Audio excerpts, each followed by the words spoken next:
Хотя, когда мы слышим, что Тимуру Иванову сегодня решением суда вернули его особняки некоторые,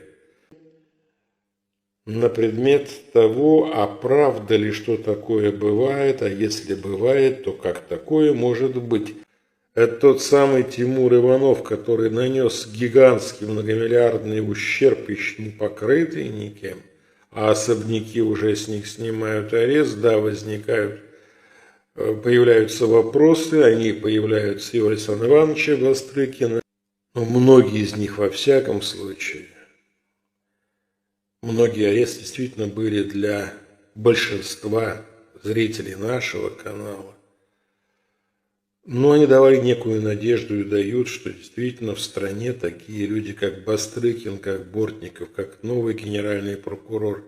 наведут порядок, но хоть какой-то порядок, потому что коррупция как раковая опухоль.